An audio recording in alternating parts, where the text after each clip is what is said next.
Bonjour à tous et bienvenue sur cette nouvelle vidéo dans laquelle je vais vous présenter relativement brièvement un thème stratégique très important qui est l'ouverture de colonnes.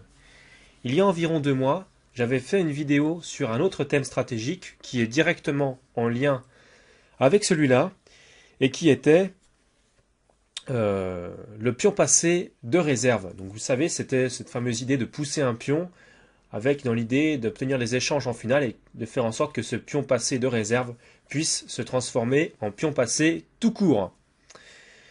Donc là, le thème c'est l'ouverture de colonne, et donc c'est un thème directement en lien avec le pion passé de réserve. Pourquoi? Eh bien tout simplement parce que c'est une idée très proche du pion passé de réserve. En fait, c'est une idée parente. C'est-à-dire qu'en fait, ça consiste à réaliser l'ouverture d'une colonne au moyen d'un échange de pions. Donc ça va souvent être une poussée de pions relativement longue, souvent en 2 ou 3 coups, pour ensuite aller forcer un échange de pions et ouvrir une colonne. Alors ce procédé d'ouverture de colonne est utilisé lorsque il est difficile ou impossible d'attaquer l'obstacle, donc le pion en l'occurrence, souvent c'est un pion, devant un éventuel pion passé de réserve, donc c'est-à-dire que c'est un pion passé de réserve, on ne peut pas vraiment le transformer en pion passé, donc on va tout simplement utiliser l'ouverture de colonne. Ou alors dans un deuxième cas, c'est intéressant d'avoir recours à l'ouverture de colonne quand les conséquences du recours au pion passé de réserve ne sont pas claires, c'est-à-dire qu'on n'est pas sûr que ça donnera un avantage décisif, alors que l'ouverture de colonne donne un résultat immédiat et beaucoup plus clair. Par exemple, souvent, c'est pour faire passer une tour en 7e rangée. C'est pour faire pénétrer les tours dans le coin adverse. Donc voilà, ça c'est l'idée de l'ouverture de colonne. Donc on va voir un premier exemple de l'ouverture de colonne dans la partie qui a opposé Miezes à Alekhine à Baden-Baden en 1924, 25 pardon, en 1925. Et donc dans cette position, Alekhine a les noirs et il va avoir recours à l'ouverture de colonne. Alors, bon, on voit la position. Comment est-ce qu'on peut avoir recours à une ouverture de colonne ici? Donc déjà, je vais commencer par utiliser ces petites flèches là. Alors, l'ouverture de colonne, ça peut être comme ça.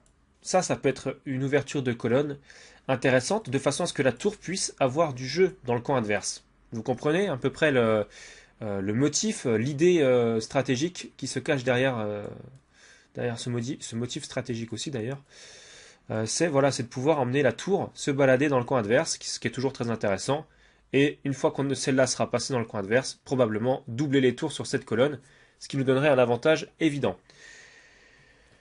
Alors, dans cette position, l'outil qui va être utilisé pour obtenir cette ouverture de colonne, c'est ce pion H que l'on va échanger contre ce pion ici en G3.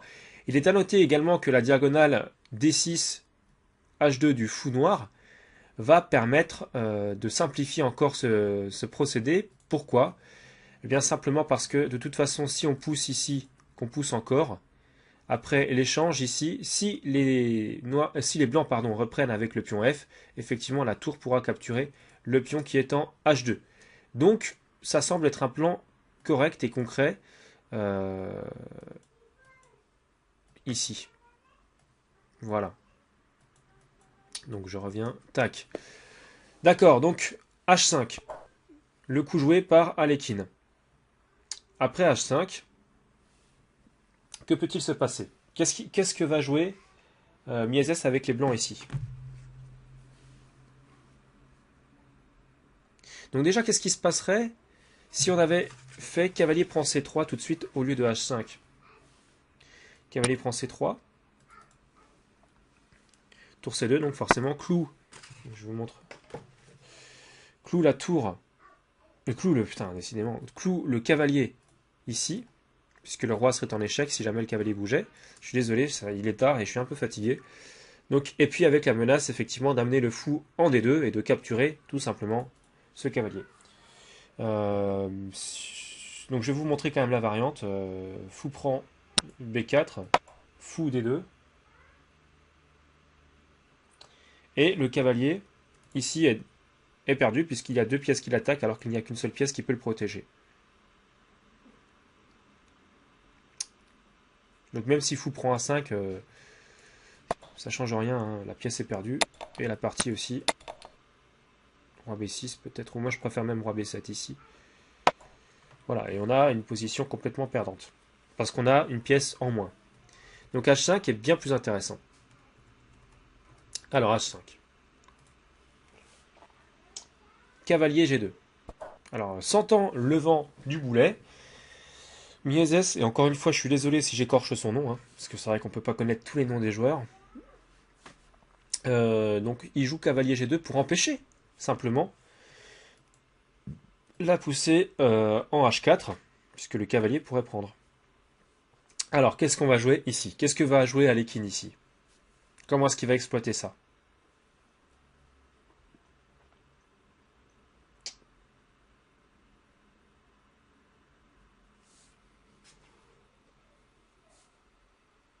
Donc déjà, qu'est-ce qu'on pourrait voir si il avait joué H4 immédiatement? H5, H4 immédiatement. Cavalier prend E3, je pense. Fou prend E3, roi D5. Et le roi, vous avez vu, il a des cases hein, pour s'infiltrer dans le camp adverse. Hein. Et là, il y a des faiblesses. Hein. Je pense que vous voyez, bon là, ça c'est protégé, mais ces deux-là, c'est pas protégé. Le fou pourrait prendre ici. Et il y aurait une pression ici, vous le voyez, je pense. De même que si ici c'est pris, derrière, ici c'est quand même dans le trouble. On ne sait pas trop ce qui va se passer. Donc concrètement, ça paraît quand même très intéressant pour les noirs, cette suite-là. Roi D5, encore meilleur que fou prend G3 peut-être. Oui, puisque roi C4, hein. Regardez, le roi va s'infiltrer ici, alors là, avec la pression ici. Et on a toujours la pression ici. Donc là, c'est vraiment pas bon du tout. D'accord. Donc on va revenir en arrière. C'est la raison pour laquelle cavalier G2 a été joué. Voilà. Donc cavalier G2 empêche H4 relativement efficacement dans la pression. Alors, la poussée H a été infructueuse.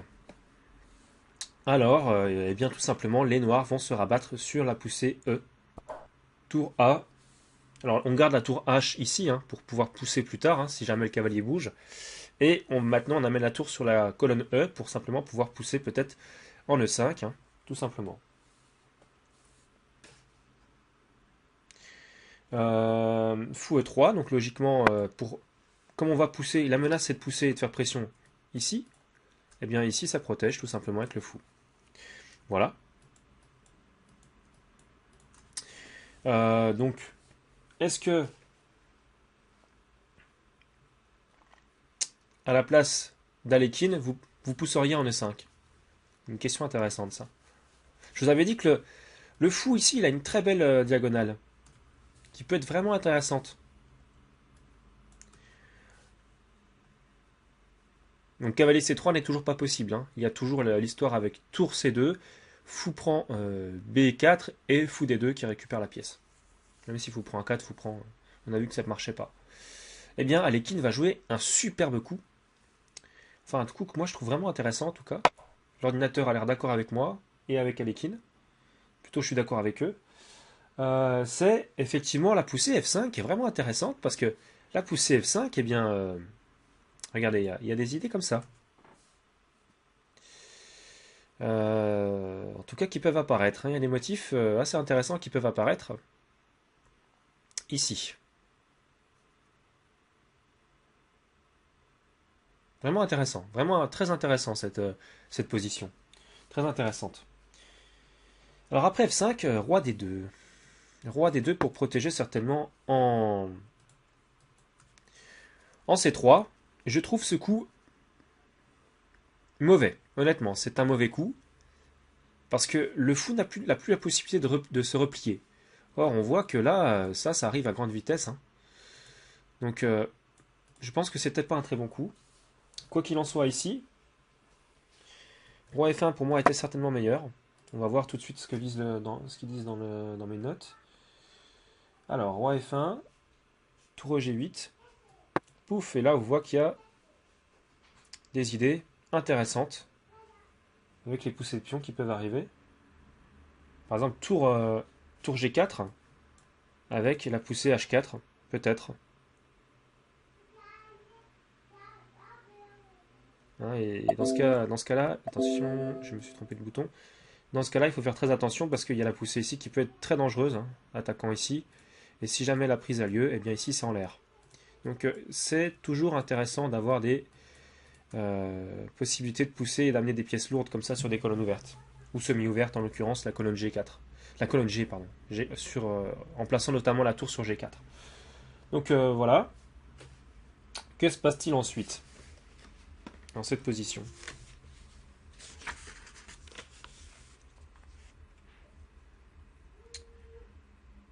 Sur roi F1. Eh bien en fait, les blancs tenaient relativement bien. Mais dans la partie, ils se sont trompés. Et après roi D2, eh bien là maintenant, il va y avoir quelque chose qui va arriver. Alors je vous laisse regarder 2 secondes parce que c'est vraiment un coup très important dans notre outil. Parce que maintenant que le fou, comme je vous ai dit, ne peut plus reculer, il est barré, la route est barrée par son roi ici. Là, le fou, il n'a plus de cases. Qu'est-ce qu'on peut jouer? Qu'est-ce qui permet de jouer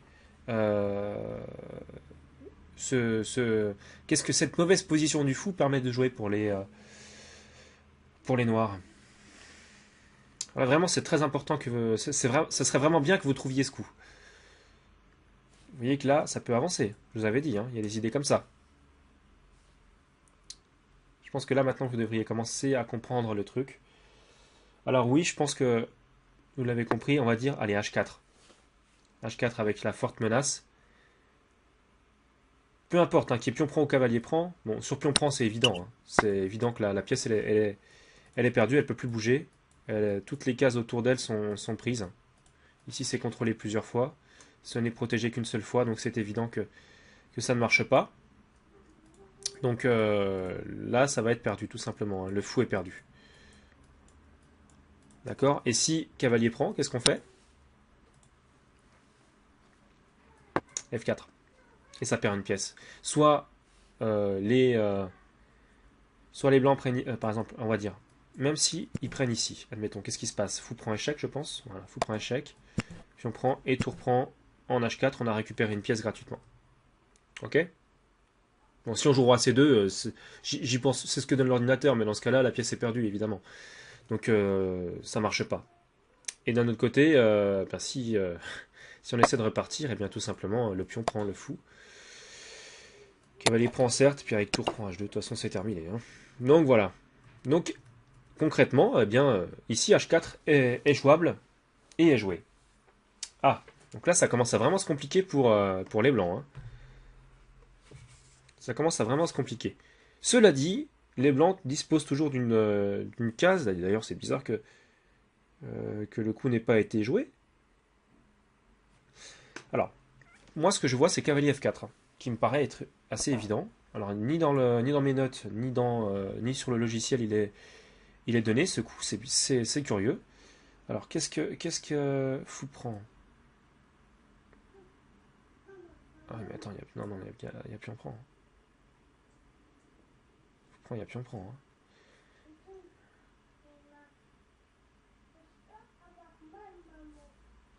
Alors, oui, je sais pas. Je pense que cavalier F4, parce que bon, le logiciel donne cavalier prend.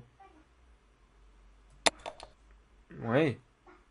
Oui, bon, après il y a G8 et tour G2, mais bon, quand même. Quand même. Ouais, franchement, pour moi, c'est cavalier F4, je pense que c'était quand même un petit peu meilleur que le coup qui va être joué, certainement. Roi D3. C'est le coup joué par Miezès, dans cette position. Roi D3, et après Roi D3, bon, de toute façon, la colonne est ouverte. Hein. Il y a pion prend, la colonne est ouverte. On est obligé de faire pion H prend. Bah, sinon, si on fait pion F prend, il y a tour prend en H2. Et puis le pion en G3 est en souffrance à cause du fou. Hein. À cause du fou qui est là, qui fait pression, la tour qui prend. On a un problème ici. Donc, H prend. On va voir quand même autre chose. Parce que là, je suis en train de donner la variante, mais c'est la partie, ça. Roi D3. Moi, enfin, franchement, là, je pense qu'il a mal joué, hein. Honnêtement, il a commis une erreur. Euh, Tour G1, peut-être. Ou cavalier F4, encore une fois, mais tour G1 même. Tour G8, hein, donc il faut contrôler. Il faut rajouter la pression, hein, sur cette fameuse colonne semi-ouverte. Si c'est pas maintenant, ce sera jamais. Tour B, B1, pour lier les tours, hein, pour plus qu'il y ait de problème de clouage du cavalier, si jamais il y a des prises qui ont lieu. Et là, cette fois-ci, on passerait sur un plan stratégique qui basculerait de l'ouverture de colonne au pion passé de réserve, avec H3. Cavalier F4 certes, mais maintenant c'est clair que fou prend ou cavalier prend et la position elle est... voilà, fou prend, tour G2. Pression ici, avec une pression également ici. Et sur la prise, si la prise a lieu, le pion reprend avec la menace d'aller directement à promotion. Pour l'instant la tour en B1 protège, mais on va pouvoir placer la tour et enfin avoir un jeu très très actif au moins, puisque la tour n'aura plus de cases, elle sera obligée de rester en G1. Voilà. Donc ça paraît un petit peu même complètement perdu ici. Voilà. Grâce à l'utilisation cette fois-ci du pion passé de réserve. Donc l'outil stratégique, d'ailleurs le lien est sous la vidéo, je vous invite à regarder cette vidéo si vous ne l'avez pas déjà vue. Et si vous l'avez déjà vue, je vous incite d'autant plus à la regarder une nouvelle fois. Alors on va voir la suite de cette partie. Donc tour G1 n'a pas été joué, c'est roi D3 qui a été joué ici. Ok. Roi D3. Et bah là maintenant c'est simple, hein. Puis on prend. H prend G3. Tour H2. Cavalier F4 ou cavalier H4? Ça, la question est vraiment intéressante. Même peut-être cavalier E1. Cavalier E1 d'ailleurs, c'était pas forcément le plus mauvais coup. C'est des positions qui sont compliquées. Cavalier F4, ça donne certainement les... Moi je pense depuis tout à l'heure hein, à cavalier F4. Honnêtement, c'est pour moi le coup le plus intéressant. Et sur fou prend, tout simplement on peut jouer même fou prend peut-être. Cavalier prend, pion prend. Tour H3 échec. Ah ah. C'est embêtant, c'est sûr que c'est embêtant. Vraiment embêtant. Ah, c'est deux peut-être, mais bon. C'est vraiment embêtant, c'est sûr. Quoi qu'il en soit, bon, c'est pas ce qui a été joué. Ce qui a été joué dans la partie, c'est le coup cavalier H4. Donc après tour H2, cavalier H4. Donc cette fois-ci, la colonne, elle est fermée. C'est l'avantage d'avoir joué ce coup-là. C'est que là, on a un problème. La colonne est fermée. Donc on ne pourra pas, par exemple, doubler les tours ici, tout simplement. Voilà, donc c'est un petit souci quand même. Je pense que c'est pour ça qu'il a joué cavalier H4. Hein. Encore une fois, tour G1 n'allait pas. Je ne vais pas remontrer la variante, ça sert à rien du tout. Ah, je vais peut-être montrer parce qu'elle est un peu différente quand même. Donc tour G1, c'est vrai que ça protège. Ça protège le cavalier ici, hein, tout simplement. Alors, comment est-ce qu'on peut s'en sortir ici? Tour G1, tour G8, pardon. C'est le bon coup, donc tour B1, je pense. Tour BB1, c'est ça. Ouh, il y a quelque chose de magnifique. Une petite combinaison. Je vous laisse 2 secondes pour la trouver. Je suis désolé, j'ai tapé sur le micro. Je vous laisse 2 secondes pour la trouver. Elle est absolument magnifique, cette combinaison. Ah oui, là, vraiment, c'est superbe. Hein. C'est vraiment de toute beauté.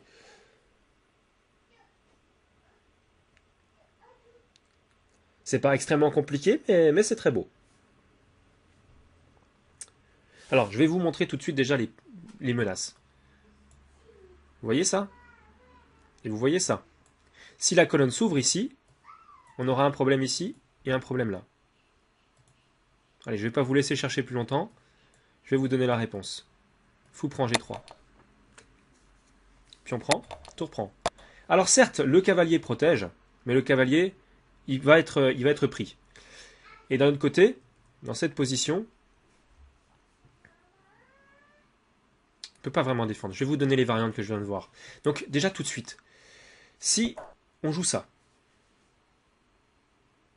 tour prend E3, tout simplement.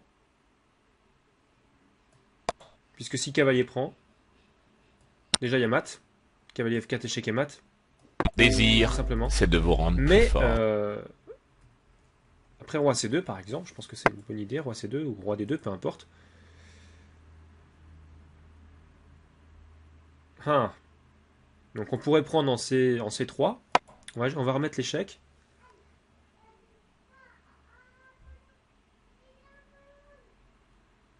Alors, sur l'échec, roi B1 peut-être. Tour prend B2 échec. Voilà, il l'a montré. Et cavalier 3 en fin de variante, avec une pièce de plus nette, puisque le cavalier va tomber. En plus, là, il y a des pions passés liés qui vont faire mal aussi. D'accord? Donc, ça, c'est la variante donc, avec la prise. Il faut surtout pas prendre, ça sert à rien du tout. C'est perdant. Donc, fou prend G3. Que se passe-t-il ensuite?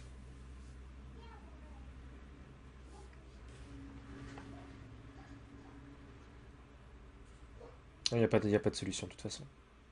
Si cavalier F4, la pièce est perdue. Hein. Cavalier prend F4.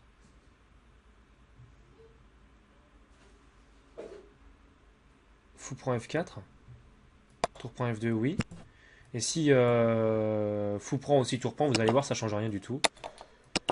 Et ici échec en fin de variante. Alors cette fois-ci, on a conservé l'égalité matérielle. Enfin, je veux dire par là que euh, les blancs n'ont pas une pièce de moins en plus, mais il y a quand même ces pions qui suffisent de toute façon à gagner largement la partie. Donc c'est rideau aussi sur cette variante. Donc on va revenir encore un tout petit poil. Tour H2. Alors, tour H2. Parce que du coup, moi je me perds un petit peu là-dedans. Cavalier H4 déjà. Allez, cavalier H4.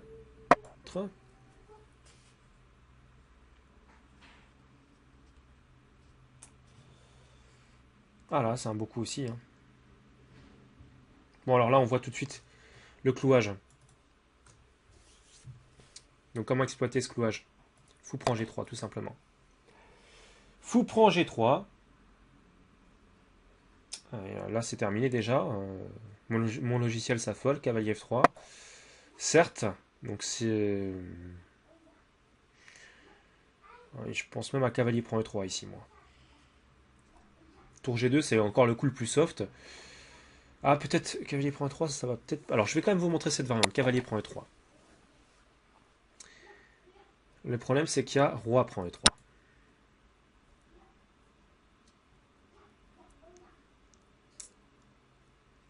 Bon, F4 échec, intéressant. Roi E4. F5 échec. Moi, je dirais roi D3, mais apparemment, roi E5 est un petit peu supérieur. Bon, allez, on va dire roi E5. Allez hop, il n'y a plus d'échec au moins. Roi D3 non plus, mais bon. Alors maintenant, tour prend F2. Tour prend F2. Fou prend F2, c'est forcé. Enfin, c'est forcé, oui, c'est le meilleur coup. Et maintenant, tour H1 avec des chances plus équilibrées. Faiblesse ici. La possibilité de ramener le cavalier qui va venir attaquer ici. Enfin voilà, des choses comme ça qui traînent. Donc certes c'est un peu mieux, mais même avec roi E5 à la place de roi D3, on voit que c'est pas non plus la panacée. Donc on va revenir un petit peu en arrière. C'est pour ça que cavalier prend E3 n'allait pas. Mais après cavalier F3, tour G2, par contre, je pense que là ça tient parfaitement. Donc toujours pas de possibilité de prise, puisque sur la prise, effectivement, la récupération de la tour a lieu. Alors, par contre, il y a... On peut tenter d'obtenir à la répétition des coups. Ça serait sympa. Enfin, pour les blancs, vu qu'on est dans une position inférieure, de répéter les coups. Hein, on peut essayer. Malheureusement, ça marche pas. Parce que Alekhine l'a vu, et il va jouer tour G1 ici. Alors c'est vrai que maintenant, la pièce est en prise, hein, tout simplement. Après tour G1, la pièce est en prise. Que se passe-t-il? Quel est le coup miracle ici, en cas de prise?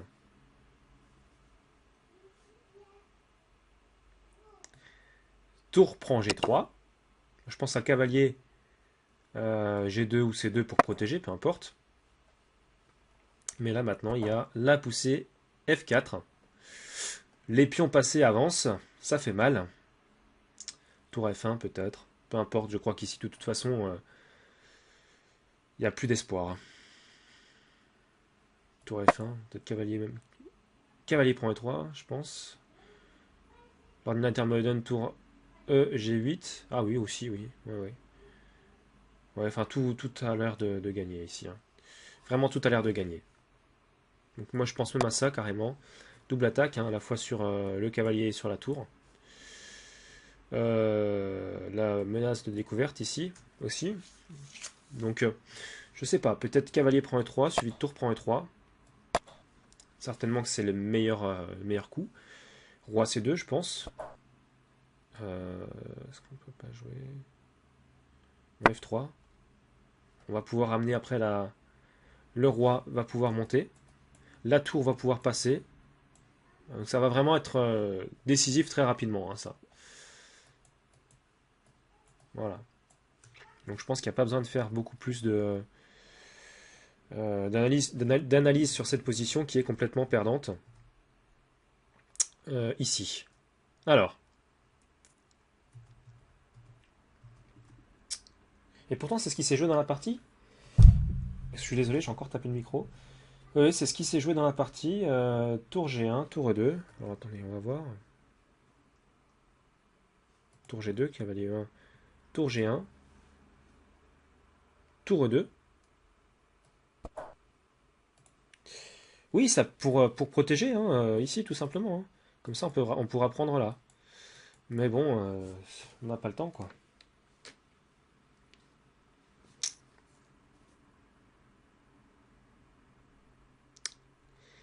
On n'a pas le temps, et donc là, ici, sur tour E2, tout simplement.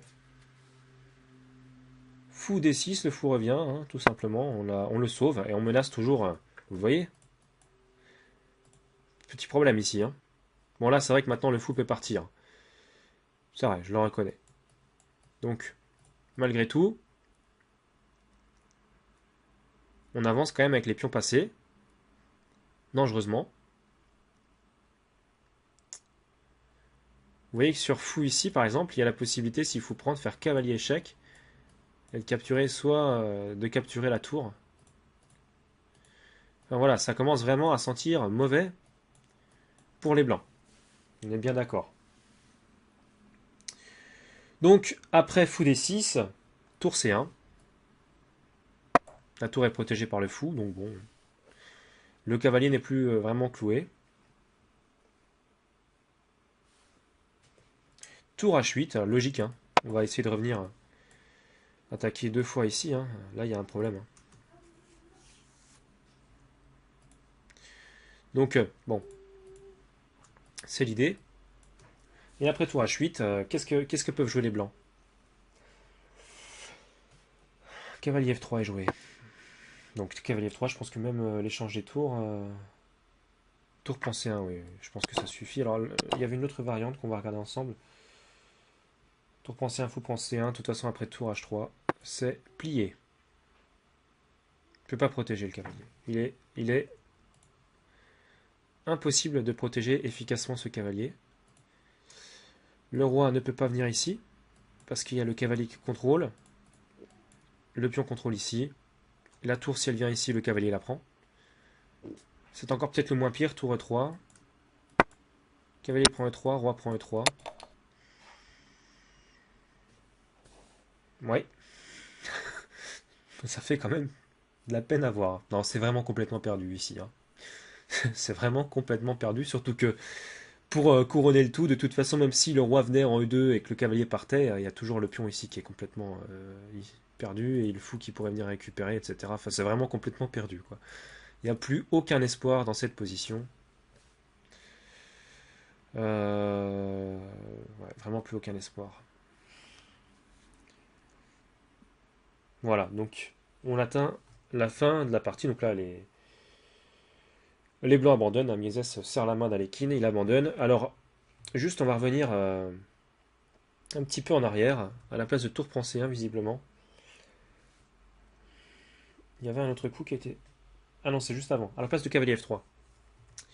Alors, ici, cavalier... À la place de cavalier F3, cavalier C2. Oui, parce qu'on voit que le cavalier en F3 se fait capturer après tour H3 en fin de variante. Alors peut-être cavalier C2 va être plus intéressant. Effectivement, c'est intéressant de voir cette idée. Tour prend C1, fou prend C1. Que se passe-t-il maintenant? Que se passe-t-il? Tour H3 échec. Pourquoi ça gagne?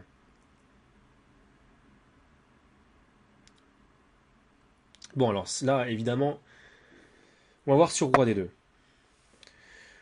Tour prend. Cavalier prend, ça attaquerait la tour, mais tour prend est peut-être encore plus fort. Donc de toute façon, tour prend ou cavalier prend, peu importe, l'idée c'est quand même, malgré tout, de venir capturer ici les pions avec le fou. Hein. Ça, c'est clair. Si on peut jouer ça, c'est gagné. C'est évident. Le cavalier, pour l'instant, les protège, mais rapidement, il ne pourra plus les protéger. Donc que se passerait-il maintenant à la place de... pour conserver ce pion de défense en C3, si on jouait par exemple cavalier E3, je pense à la poussée, F4, hein, c'est cloué. Donc je vous montre. Voilà, c'est cloué. Donc ici, de toute façon, il n'y a pas, je pense... il n'y a pas moyen de tenir. Après tour H3, c'est perdu, hein, même si le cavalier n'est pas en F3. On sauve la pièce, mais de toute façon, à terme, c'est perdant. De toute façon, de la même manière, donc ça ne change rien du tout. Voilà pour cette première étude d'ouverture de colonne. Ce thème stratégique extrêmement important. Je ne pensais pas que ça serait si long. J'espère que vous n'avez pas trouvé ça trop long. En tout cas, on va enchaîner avec... D'ailleurs, attendez, j'ai juste une petite dernière chose là que je vois sympathique. On pourrait aussi... hein, encore une fois, cette même idée. Hein. Donc bon, là, effectivement, il y a échec, ça n'a plus rien à voir, mais c'est toujours très, très sympathique de regarder ces attaques. Et quand vous analysez vos parties, je vous conseille de le faire. Donc, on passe au deuxième cas. Alors, c'est une partie qui a opposé Johannessen à Johansson. Johannessen à Johansson. Bon, c'est à peu près pareil. En tout cas, c'est compliqué de faire la différence pour nous Français. Donc ça a été joué à Varna en 1962. Et donc c'est toujours les Noirs qui vont faire cette ouverture de colonne. Donc là, c'est pas H5, on le voit tout de suite, hein, il n'y aura aucun intérêt. Je voudrais quand même dire quelque chose en prélude à l'étude de ce thème stratégique. Le pion, si on regarde le pion ici en D6, il aura tôt fait d'être arriéré si jamais par exemple celui-là est poussé, dans le but de jouer par exemple D5. Mais en fait, c'est pas vraiment une menace si grave que ça. C'est pas vraiment si grave que ça. La vraie faiblesse dans cette position, c'est le pion qui est en B3, pardon, B3. Parce que le pion va venir ici, il va le prendre, et après la prise, on aura une faiblesse vraiment durable. Ça, c'est une vraie faiblesse durable. Donc voilà. Il ne faut pas avoir peur parce que vous avez un pion arriéré au centre. En général, c'est pas très grave. Ça peut ça peut souvent être compensé par une attaque sur une aile, donc avec une attaque d'ouverture de colonne. Et souvenez-vous, dans la défense slave du gambit-dame décliné, c'est un thème récurrent avec l'attaque de minorité. Donc je vous montrerai ça, mais c'est vraiment un thème de l'attaque de minorité. Je vais essayer quand même de vous montrer ça. Donc c'est de pousser ces pions simplement pour créer derrière des pions arriérés ou des pions faibles, etc. C'est vraiment une idée qu'on trouve très souvent. Donc A5. Ici, cavalier B5. Alors peut-être que cavalier D5 était meilleur, je ne sais pas trop. En tout cas, cavalier B5, stratégiquement, ça ne change rien. Hein. A4. Voilà, donc là, cette fois-ci, on a instauré cette fameuse idée d'ouverture de colonne pour la tour. Donc dans cette position, dame prend B4, cavalier prend B4 ne change rien du tout à ça. Fou D2. Alors moi je pense je pense regarder ça. Qu'est-ce que ça donnerait à la poussée? Malheureusement je pense qu'il y a un gain Cavalier prend B3. Ah non, il y a le fou. Fou en E3, donc non, ça va pas. Je vous montre ça quand même. J'avais vu ça. Puis on prend, mais sur le cavalier prend, il y a fou prend, et donc là on peut plus pousser puisqu'il y a le cavalier qui contrôle, ainsi que la tour. Donc on peut pas pousser le pion. Donc ça va pas. On peut pas jouer comme ça. C'est dommage parce que. Alors attendez, on va reprendre sur A3. Qu'est-ce qu'on peut jouer alors? Parce que A3 pourrait. Ah, mais il y a cavalier B3 et on n'a pas le temps de jouer. Parce que mon idée c'est effectivement de jouer au plus vite B4 pour fermer la colonne. Faire une espèce de digue ici. Mais même si fou prend, il y a cavalier prend et tour B1. Et non, c'est pas bon. On est d'accord que. En tout cas, l'idée que je voulais développer ne va pas ici. D'accord. Bon. Donc, dame prend, cavalier prend. Que se passe-t-il ensuite? Fou D2, donc j'avais dit. Ah, ah. Prend B3 tout de suite, peut-être? Bah oui, prend B3. Alors, fou prend B4 ne va pas. C'est vraiment incroyable. Parce qu'il y a la prise en A2. Donc, si le fou prend, bon, c'est possible, mais c'est pas bon parce qu'on aura un pion de moins. Fou prend A2, tour prend, effectivement. Hein. Avec la deuxième rangée, donc c'est toujours très intéressant d'avoir la deuxième rangée quand on a les pièces noires. Avec une tour. Puisque ça permet vraiment d'empêcher le roi de se déplacer et puis vraiment d'être très actif. D'ailleurs, à noter quand même que le fou a une très belle diagonale ici. Donc, oui. Fou prend, en fait, c'est forcé. Donc, on ne peut pas jouer fou prend B4 parce que tout simplement, pion prend A2, gagne un pion. Intermédiaire. Donc, alors, pion prend B3, pion prend B3, forcé. Qu'est-ce qu'on fait là? Simplement cavalier C6 peut-être. Donc là, il faut contrôler ici.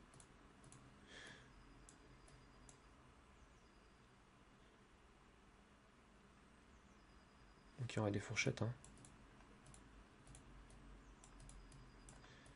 Vous voyez, c'est ce genre d'idée là, ou voilà, ce genre de choses hein, qu'on pourrait voir.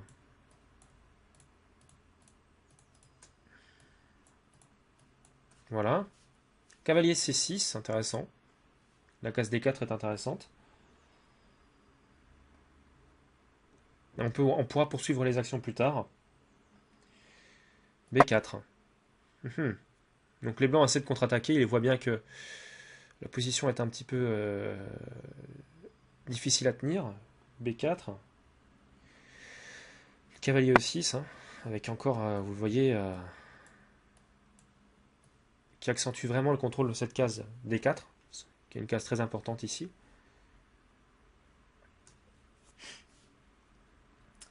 Et dans cette position, roi F1. J'avoue que c'est un coup un peu étonnant. Honnêtement, c'est un coup un peu étonnant. Pour empêcher peut-être... Ils avaient peut-être peur qu'après cavalier D4, cavalier prend, fou prend. Je sais pas, c'est étonnant quand même. Pour éviter en tout cas que ce fou puisse se réveiller à un moment donné, semble-t-il. Et puisse menacer des choses. Peut-être. Donc roi F1. Ici. Et là, ben, c'est un plan logique. Regardez, la tour noire contrôle toute cette colonne. Est-ce qu'il n'y a pas une colonne sur laquelle on n'a pas de pion également? Il y en a une. Cette fameuse colonne C, avec la possibilité de contrôler toutes les cases qui sont dessus, donc, et puis de contester, hein, parce que les noirs doivent contester impérativement la poussée du pion C. Ils ont déjà le pion D6 qui peut contrôler ici. Hein. On a déjà le cavalier aussi qui peut contrôler. Donc il faut se prémunir de la poussée. Hein, donc avec un contrôle supplémentaire, c'est d'autant mieux. Donc tour C8. Tour F C8. Hein, la tour A est sur une bonne colonne ouverte. Tour F C8. Ici, tour D3. Contrôle supplémentaire de cette fameuse case, très importante, en D4. Puisque si ça doit s'ouvrir ici, eux, les blancs, auront la colonne. Hein. Voilà. Ah oui, mais c'est vrai que là, ici, il y a vraiment un coup très fort. Tour à 1. Tour à 1. Avec le contrôle. Et puis la possibilité peut-être d'amener après cette tour ici et de contrôler définitivement toutes ces cases. Donc là, ça va faire mal. Ah. Ouais. On peut pas échanger le fou. Hein. Fou C3 serait une erreur. Hein, à cause de fou prend C3.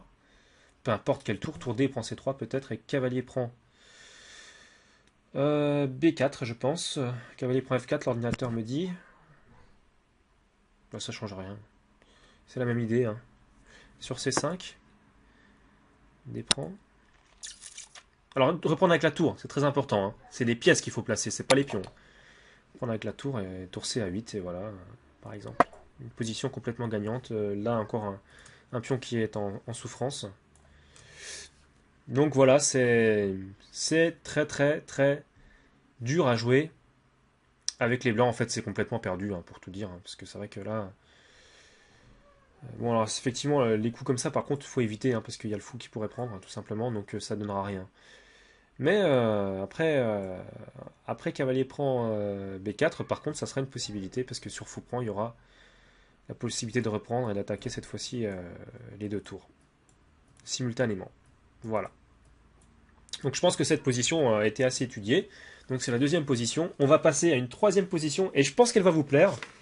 C'est une position, tenez-vous bien, d'une partie qui a eu lieu entre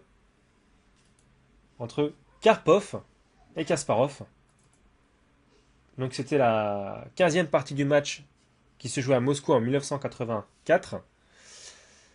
Donc voilà la position. Alors, Kasparov a les pièces noires, Karpov a les pièces blanches.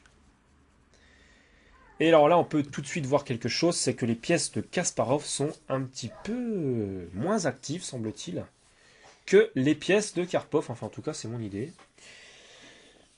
Le fou en A6, là, par contre, je suis sûr qu'il n'aura rien sur cette diagonale. Je vois pas comment on va pouvoir obtenir quelque chose avec ce fou. La position est quand même relativement compliquée. C'est une position forcément d'un championnat du monde, donc c'est un peu une position qui a été certainement très étudiée. Alors on pourrait jouer cavalier F6, mais peut-être qu'il y aurait D prend C5. Puis on prend cavalier E5 peut-être. B4. Oui. Je vous avouerai que là je sais pas, c'est une position compliquée. Mais quoi qu'il en soit, Kasparov va utiliser le même thème stratégique que ce qu'on a vu jusque-là, c'est-à-dire l'ouverture de colonne. Donc l'ouverture de colonne, tout simplement avec fou B7. Et maintenant on voit très bien le plan qui se dessine. La poussée ici pour simplement pouvoir ouvrir la colonne à la tour qui pourra contrôler toutes ces cases. Donc que va-t-il se passer? Il va se passer fou E3. Une pression ici, hein. C'est le nerf de la guerre, ce fameux pion en C5. Contrôlé certes de nombreuses fois, mais attaqué quand même aussi de nombreuses fois. Voilà. Alors, dans cette position, que va jouer Kasparov? Eh bien, il va opter toujours pour le même plan, A5. Alors, bon, le fou, le pion et la tour attaquent. Le cavalier, le fou et le pion protègent. 3 attaquants, 3 défenseurs, ça tient. Ici, Karpov joue dame C1.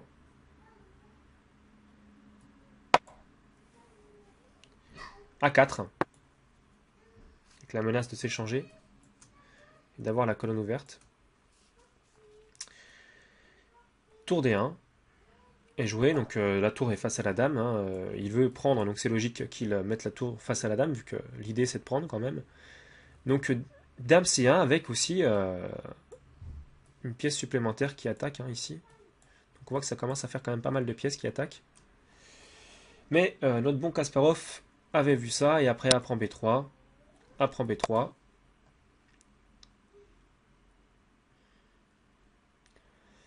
Fou F6. Alors là, ça c'est un coup. Ça c'est un coup à la Kasparov. Ne se soucie absolument pas du pion du pion C5. Non, il contre-attaque avec fou F6. Alors que se passerait-il sur la prise par exemple?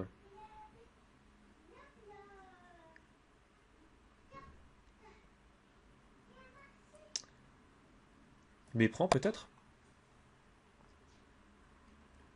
Et si fou prend? Cavalier prend, tour prend. Tour prend E2. Avec, vous voyez, une belle colonne ouverte.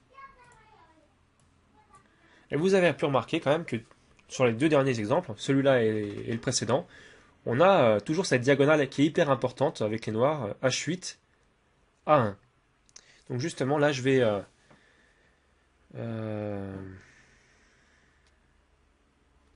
vous montrer les schémas à connaître. Donc après fou F6, effectivement la partie s'est déroulée, c'est encore déroulé, hein, bon, avec une égalité cette fois-ci obtenue par Kasparov, parce que simplement il a réussi à activer ses pièces et puis il a une colonne ouverte, la colonne A qui est ouverte, donc c'est un gage de compensation suffisant. Voilà, donc la partie s'est achevée sur une nulle plus tard, mais quoi qu'il en soit, la position s'est égalisée ici. Donc maintenant, je vais vous montrer le schéma donc, qui apparaît désormais à l'écran. Donc quand on peut pousser le pion de façon à ouvrir une colonne, donc avec le plan stratégique de l'ouverture de colonne. Donc voilà ce plan à l'écran. Et puis vous voyez que en plus de ça, il y a le côté donc pour les blancs et le côté pour les noirs. Donc les blancs à gauche et les noirs à droite. Et donc vous voyez dans quel cas il est intéressant de pousser le pion pour ouvrir la colonne. Voilà. Donc cette vidéo arrive à sa fin. J'espère en tout cas que vous avez passé un bon moment avec moi. En tout cas moi ça m'a fait très plaisir de faire cette vidéo. J'espère que ça vous apportera des choses dans vos parties. Des éléments de plus à mettre en place, hein, donc à maîtriser. Quant à moi, bien, je vous souhaite de rapides progrès. Et je vous dis à très bientôt pour de nouvelles vidéos sur le jeu d'échecs.